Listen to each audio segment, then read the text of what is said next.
Hi again everyone, welcome to another episode of Behind the Wheel. My name is Mick, we're at the National Motor Museum where I'm one of the curators and I'm standing in front of a 1974 Leyland 47V. Now this is a very Australian muscle car, but many of you probably will never have seen one before. And the reason behind that is they only built 56 of them. Only 10 of them survived, so 46 were crushed. One of them went back to the UK, one of them lives in the National Motor Museum, and only 8 of them are survived and are on the roads.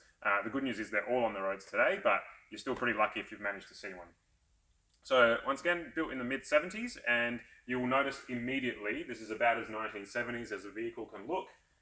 Sort of a low slouched, aggressive muscle car of the period. It was built by Leyland Australia to compete against the sort of high performance and high sales muscle cars of the time, so your GT Fords and your Holden Monaros. Even though only 56 of them were built, that's not because it was a bad car. It was actually touted to be probably the best Australian muscle car built in the 70s, but there were a few glitches along the way which unfortunately prevented it from being released to the public widely. So this is a pre-sale model. It's actually somewhat of a prototype. They were still figuring things out before the project was unfortunately ditched.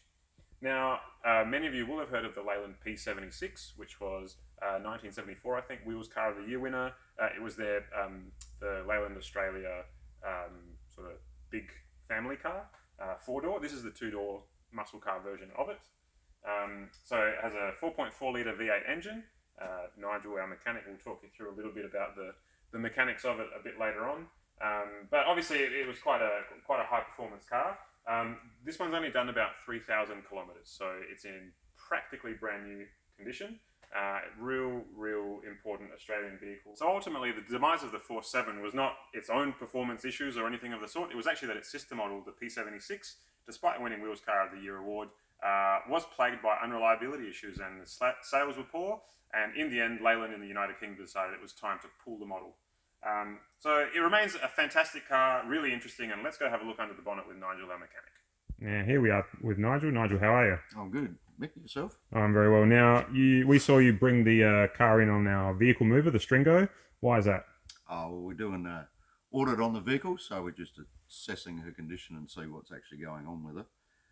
Obviously, the vehicle sat for a fair period of time, so we want to know what problems we're actually dealing when we're trying to conserve these cars. So that's why we move them around, bring them in, and do an inspection on them.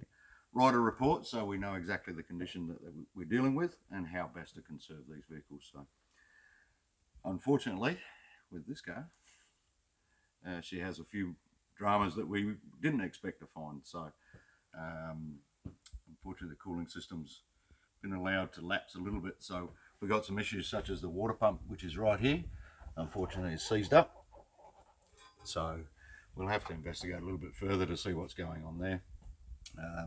We have tried to turn the engine over and we've found a little bit of difficulty with that as well. So we suspect there may be an issue with the bottom end of the engine, so she might actually be seized up. So it's an unfortunate thing in the fact that it's only done 3,000 kilometres, but it's one of those things that we'll just have to look at it, assess exactly what it is, and then work out the best way to conserve her and bring her back if we can. So. Overall, how do you think the condition of the vehicle is? For its age and for the fact that it was actually used as a prototype, it's actually in extremely good condition. Like all the brakes and the running gear and everything else is okay.